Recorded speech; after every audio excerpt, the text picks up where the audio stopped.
Good afternoon বন্ধুরা, কেমন আছো তোমরা সবাই? আমি তন্ময় আর তোমরা আছো ট্রাভেল উইথ তন্ময়ের সাথে। বন্ধুরা, এখন আছি আমি মাতঙ্গিনী, শহীদ মাতঙ্গিনী স্টেশনে।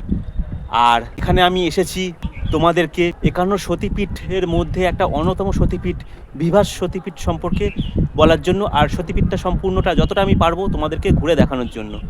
চলো তাহলে সতীপীঠের কাছে যাওয়া যাক। আর এই মাতঙ্গিনী স্টেশনে আমি এসেছি হাওড়া থেকে সকাল 9:20 হাওড়া হলদিয়া গ্যালোপিং ট্রেন ধরে, লোকাল ট্রেন ধরে। কিন্তু ট্রেনটা 9:20 ছাড়েনি, সকাল 10টায় ছেড়েছিল। আর আমাকে এই নামালো 12:06 নাগাদ, দুপুর 12:06 নাগাদ নামালো। প্রায় 2 ঘন্টা 6 মিনিটের মতো লাগলো এই ট্রেনে করে আসতে। আর ট্রেনের ভাড়া পড়লো আমার 25 টাকা।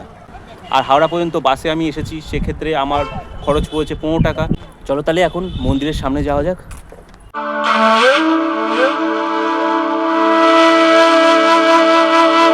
পণ্ডিতরা হিন্দু ধর্মকে ভারতের বিভিন্ন সংস্কৃতি ও ঐতিহ্যের মিশ্রণ বলে মনে করেন। হিন্দু ধর্মের উপাসনা, ধর্ম, সম্প্রদায় এবং দর্শনের বিভিন্ন উপায় রয়েছে। অনুসারীদের সংখ্যা ভিত্তিতে বিশ্বের তৃতীয় বৃহত্তম ধর্ম হওয়ায় ভারতে লক্ষ লক্ষ তীর্থস্থান এবং ধর্মীয় স্থান রয়েছে। তাদের মধ্যে 51টি শক্তিপীঠও অন্তর্ভুক্ত, যা হিন্দু ধর্মে অত্যন্ত পবিত্র বলে বিবেচিত হয় এবং ভারতীয় উপমহাদেশ জুড়ে তা বিস্তৃত। কিংবদন্তি অনুসারে দেবী সতীর 51টি শক্তিপীঠ রয়েছে এবং এই শক্তিপীঠগুলিকে শিবের আগে শক্তিকে তৃপ্ত করার জন্য বিবেচিত হয়। এক্ষেত্রে দেবী পুরাণকে সবচেয়ে প্রামাণিক হিসাবে বিবেচনা করে শক্তিপীঠের সংখ্যা 51 বলা হয়। আজ আমি এই 51টি শক্তিপীঠের মধ্যে অন্যতম প্রধান শক্তিপীঠ বিভাস শক্তিপীঠের সম্পর্কে তোমাদেরকে বলবো। আমি তন্ময় আর তোমরা আছো ট্রাভেল উইথ তন্ময়ের সাথে। তাহলে চলো আজকের ভিডিওটা শুরু করি। আর হ্যাঁ, এই ধরনের ইন্টারেস্টিং ভিডিও পাওয়ার জন্য আমার এই চ্যানেলটাকে অবশ্যই সাবস্ক্রাইব করে নেবে আর বেল আইকনটাকে অন করে দেবে। তাহলেই আমার পরবর্তী সমস্ত ভিডিওর আপডেট আর নোটিফিকেশন চট করে তোমাদের মোবাইল স্ক্রিনে চলে আসবে। বন্ধুরা, আমি অবশেষে বর্গভীমা মন্দিরে পৌঁছে গেছি, অর্থাৎ বিভাস শক্তিপীঠ। এই শক্তিপীঠটা বিভাস শক্তিপীঠের সাথে বর্গভীমা মন্দির আর ভীমকালী মন্দির নামেও এখানে পরিচিত। তাই তোমরা যখন এখানে আসবে তখন এটা বিভাস শক্তিপীঠের সঙ্গে যদি তোমরা বলো বর্গভীমা মন্দিরে যাব, সবাই এখানে দেখিয়ে দেবে। আর মাতঙ্গিনী স্টেশন থেকে এই শক্তিপীঠের দূরত্ব হচ্ছে প্রায় 2.5 কিলোমিটারের মতো। আমি চলে একদম নাক বরাবর রাস্তা। তমলুক স্টেশনে নেমেও তোমরা আসতে পারো, কিন্তু তমলুক স্টেশনে নামলে একটুখানি ডাইমায় তোমাদেরকে দেখতে হবে। আর মাতঙ্গিনী স্টেশনে নামলে একদম সোজা নাক বরাবর রাস্তা। দুটোরই দূরত্ব কিন্তু 2.5 কিলোমিটার। চলো তাহলে এখন তোমাদেরকে এই বিভাস শক্তিপীঠটা ঘুরিয়ে দেখাই। বন্ধুরা, 51টি শক্তিপীঠের মধ্যে বিভাস শক্তিপীঠ হিন্দুদের মধ্যে অতি জনপ্রিয় একটি মন্দির।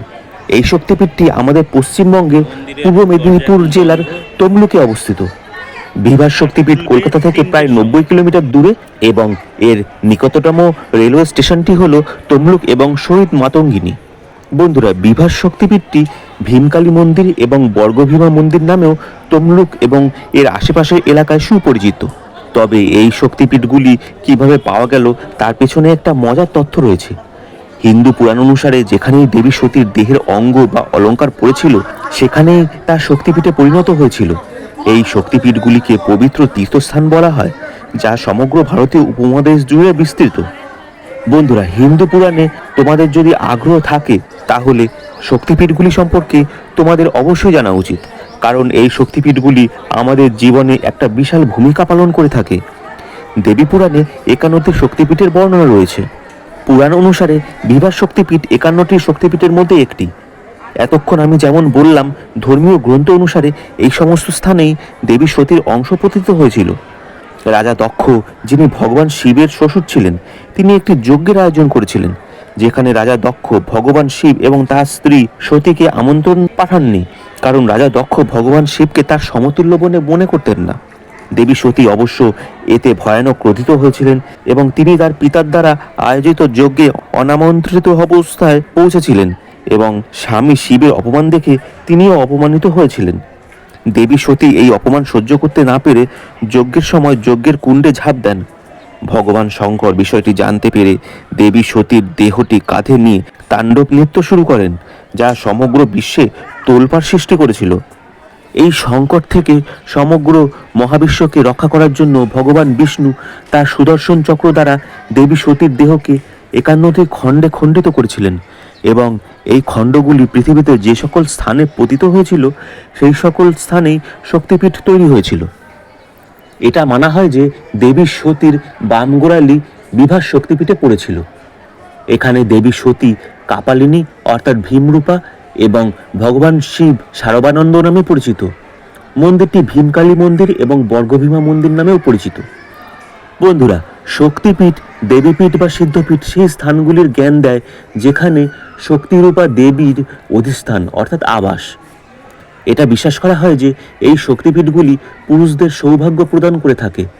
মানুষের কল্যাণে ভগবান শঙ্কর যেমন বিভিন্ন তীর্থক্ষেত্রে লিঙ্গরূপে আবির্ভূত হন, তেমনি ভক্তদের কৃপা করার জন্য করুণাময়ী দেবী বিভিন্ন তীর্থক্ষেত্রে শক্তিপীঠ রূপে বিরাজমান। মন্দিরটি পশ্চিমবঙ্গের পূর্ব মেদিনীপুর জেলার তমলুকে অবস্থিত, যা মা ভীমকালীকে উৎসর্গ করা হয়েছে। এটি মেয়র রাজবংশের মহারাজা দ্বারা বিকশিত হয়েছিল। এটি 1150 বছরের পুরনো হিন্দু কালী মন্দির। মন্দিরটিতে হিন্দু, বৌদ্ধ এবং ওড়িয়া 3টি সংস্কৃতির একটি দুর্দান্ত সমন্বয় দেখা যায়। এই মন্দিরে ভক্তরা দুর্গাপুজো এবং বাংলা নববর্ষের মতো উৎসব উদযাপন করে থাকেন। মন্দিরটির একটি মহান ইতিহাস রয়েছে, যা মন্দিরটিকে একটি পবিত্র উপাসনালয় এবং হিন্দুদের জন্য একটি পবিত্র স্থান বলে উল্লেখ করে থাকে। মন্দিরটি কাপালিনী শক্তিপীঠ নামেও পরিচিত। এছাড়াও দেবীর বাম পায়ের গোড়ালি এখানে পড়েছিল যখন ভগবান বিষ্ণু তার দেহকে 51টি টুকরোতে ভাগ করেছিলেন। এরপর মাতা সতীর দেহের প্রতিটি অঙ্গ শক্তিপীঠ হিসাবে তাৎপর্য পায়। তমলুক একটি উল্লেখযোগ্য বৈষ্ণব তীর্থ হিসাবে স্বীকৃত। যামিনী এবং কালিদাস মহাভারত অনুসারে ভগবান শ্রীকৃষ্ণ অশ্বমেধ যজ্ঞের ঐশ্বরিক ঘোড়াকে মুক্তি দেওয়ার জন্য তমলুকে আবির্ভূত হয়েছিলেন। ভগবান শ্রীকৃষ্ণ এখানে এসেছিলেন এবং পদ্মফুল দিয়ে এই স্থানটিকে আশীর্বাদ করেছিলেন। মন্দিরের গর্ভগৃহে একটি শিবলিঙ্গ রয়েছে। সাদা মার্বেল সীমানাযুক্ত কালো পাথরের শিবলিঙ্গ ভক্ত, তীর্থযাত্রী এবং পুরোহিতদের দ্বারা পূজা করা হয় এবং সেই অনুযায়ী যজ্ঞও করা হয়। এখানে দেবী কালীকে আরাধ্য কেন্দ্রীয় দেবত্ব, যা পবিত্র মা মহিষাসুর মর্দিনীর অভিব্যক্তি, যিনি রাক্ষসদের ধ্বংস করেন বলে বিশ্বাস করা হয়। দেবীর 4টি হাত রয়েছে, যার মধ্যে একটিতে ত্রিশূল এবং আরেকটিতে মানুষের খুলি রয়েছে, এবং নিচের হাতে হত্যা করার পর অসুরের মাথা দেবী ধরে আছেন। বন্ধুরা, এখানে অত্যন্ত ভক্তি ও গৌরবের সাথে বিভিন্ন উৎসব পালিত হয়। দুর্গাপূজা এখানে প্রচুর ভক্তি সহকারে পালিত হয়। হাজার হাজার ভক্ত মন্দিরে প্রার্থনা করতে আসেন। শারদ পূর্ণিমা হলো এখানে উদযাপিত একটি গুরুত্বপূর্ণ উৎসব, যা আনন্দের সাথে এখানে পালন করা হয়। আর দীপাবলি হলো সারা বিশ্বের সবচেয়ে বেশি পালিত উৎসবগুলির মধ্যে একটি, কিন্তু বিভাস শক্তিপীঠে উদযাপিত দীপাবলি উৎসবটি অসাধারণ। সোমবতী অমাবস্যাও মন্দিরে খুব আড়ম্বর ও প্রদর্শনের সাথে পালিত হয়। রামনবমী হলো হিন্দুদের প্রধান উৎসব, যা ভারতের সর্বত্রই পালিত হয়ে থাকে। এই উৎসবটি এখানে ভীমকালী মন্দিরে ভক্তদের ভালোবাসা, স্নেহ এবং উৎসর্গের সাথে মহিমান্বিত হয়। ভক্তরা উপবাস করেন এবং ঈশ্বরের আশীর্বাদ পেতে মন্দিরে যান। আর মাঘ মাসের 11তম দিন বারুণীর মেলা এখানে খুবই জাঁকজমকপূর্ণ, যাকে মাঘ শুদ্ধ একাদশীও বলা হয়ে থাকে। বন্ধুরা, পশ্চিমবঙ্গের বিভাস শক্তিপীঠ পরিদর্শনের সর্বোত্তম সময় হলো শীতকাল, অর্থাৎ অক্টোবর থেকে মার্চ মাস পর্যন্ত। এই সময় এখানকার আবহাওয়া আনন্দদায়ক, স্বস্তিদায়ক এবং সতেজ থাকে।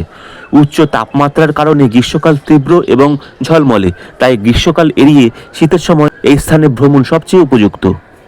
এবার প্রশ্ন হলো, আমরা কিভাবে এই বিভাস শক্তিপীঠে পৌঁছাবো?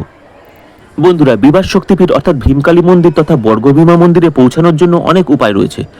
তোমরা যদি সড়ক পথে এই স্থানে আসতে চাও, তাহলে তমলুক রাস্তার মাধ্যমে বিভিন্ন শহরের সাথে ভালোভাবে সংযুক্ত, কারণ এটি একটি জংশন। 6টি বাস রুট তমলুক থেকে বিভিন্ন শহরের মধ্যে চলাচল করে। এবার তোমরা যদি রেলপথে এই স্থানে আসতে চাও, তাহলে হাওড়া থেকে তমলুক পর্যন্ত সরাসরি ট্রেনও পাওয়া যায়। তমলুক জংশন রেলওয়ে স্টেশনটি পশ্চিমবঙ্গের তমলুক স্টেশন রোডে অবস্থিত।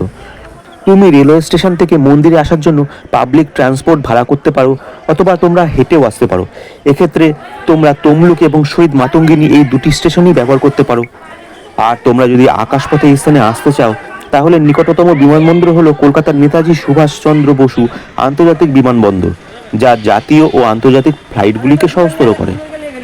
তোমরা যদি এই বিভাস শক্তিপীঠ দর্শন করতে যাও, তাহলে 2 দিনের ছুটি নিয়ে দীঘা সমুদ্র সৈকত, ঝাড়গ্রাম প্রাসাদ, মেদিনীপুর টাউন, তাজপুর সমুদ্র সৈকত, তমলুক রাজবাড়ি এবং চিল্কাগড় কনক দুর্গা মন্দির অবশ্যই ঘুরে দেখো। তাহলে বন্ধুরা, তোমাদের আজকের এই বিভাস শক্তিপীঠ মন্দির সম্পর্কে জানতে পেরে কেমন লাগলো কমেন্ট করে অবশ্যই জানিও, এবং ভিডিওটা ভালো লাগলে একটা লাইক দিয়ে দিও। আর এই ভিডিওটা তোমরা তোমাদের প্রিয়জন এবং বন্ধু বান্ধবদের মধ্যে শেয়ার করে দিও, যাতে ওনারাও এই বিভাস শক্তিপীঠ মন্দির সম্পর্কে জানতে পারেন। আজকের মতো এই ভিডিওটা আমি এখানেই শেষ করছি। পরবর্তী দিনে আমি আরও একটি শক্তিপীঠ মন্দিরের রহস্য, মাহাত্ম্য এবং অবস্থান সম্পর্কে আলোচনা করব। সুস্থ থেকো, ভালো থেকো। জয় শ্রী শ্রী আদিশক্তি মহামায়ার জয়।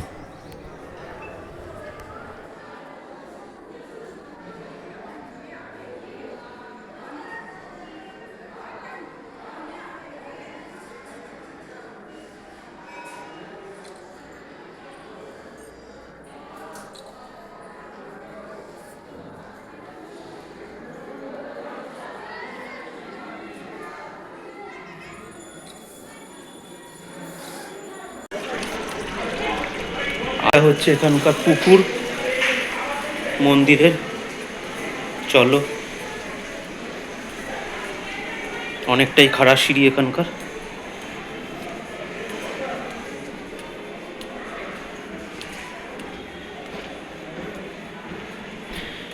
এই হচ্ছে পুকুরটা।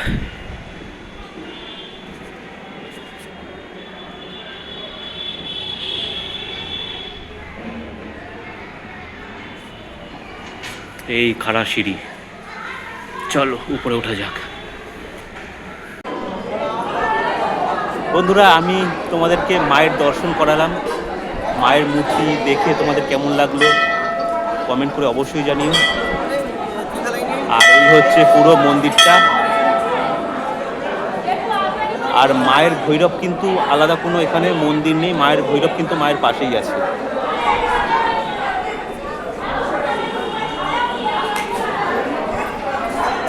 বন্ধুরা, এখন ঘড়িতে বাজে বিকেল 3:50, আর আমি আবার মাতঙ্গিনী স্টেশনে চলে এসেছি। আমার বিভাস শক্তিপীঠ দেখা কমপ্লিট হয়ে গেল, তোমাদেরকেও দেখালাম। তোমাদের কেমন লাগলো পুরো বিষয়টা কমেন্ট করে অবশ্যই জানাবে। আর এই শক্তিপীঠে আসা সম্পর্কে তোমাদের যদি কোনো রকম কোশ্চেন থাকে তোমাদের মনের মধ্যে, তাহলে অবশ্যই কমেন্টে জানাবে। আমি যথাযথ উত্তর দিয়ে তোমাদেরকে সাহায্য করব। আর এখন আমি সকালবেলা যে ট্রেনটাতে করে এসেছিলাম এখানে, 9:20 হাওড়া থেকে ছেড়েছিল, মানে 9:20 টাইম ছিল, ছেড়েছিল 10টার সময়, আর এখানে আমাকে নামিয়েছিল বেলা 12:06। তো ওই ট্রেনটাই এখন আবার ফিরছে বিকেল 4টের সময়ের টাইম হচ্ছে এই মাতঙ্গিনী স্টেশনে। এখনও 3:50 বাজে, এখন 10 মিনিট বাকি আছে। ওই ট্রেনটা করেই আমি আবার হাওড়া ফিরবো। হাওড়ায় এর টাইম হচ্ছে সন্ধ্যে 6টা নাগাদ ঢোকার টাইম। চলো তাহলে ট্রেনের জন্য অপেক্ষা করি। আর আমার এই পুরো জার্নিটাতে ভাড়া লাগলো বাড়ি থেকে হাওড়া আসতে 15 টাকা, আর হাওড়া থেকে এই মাতঙ্গিনী স্টেশনে আসতে 25 টাকা। তার মানে হলো 40 টাকায় এক পিঠের, তাই 40 80 টাকাতে আমার এই পুরো জার্নিটা কমপ্লিট হয়ে গেল। আর আমি এই স্টেশন থেকে কিন্তু 2.5 কিলোমিটার হেঁটে মন্দিরে গেছিলাম। তোমরা হেঁটেও যেতে পারো, আর টোটো সার্ভিসও আছে। টোটোর ক্ষেত্রে 10 টাকা করে মাথাপিছু চার্জ পড়বে, তোমরা টোটো করেও যেতে পারো।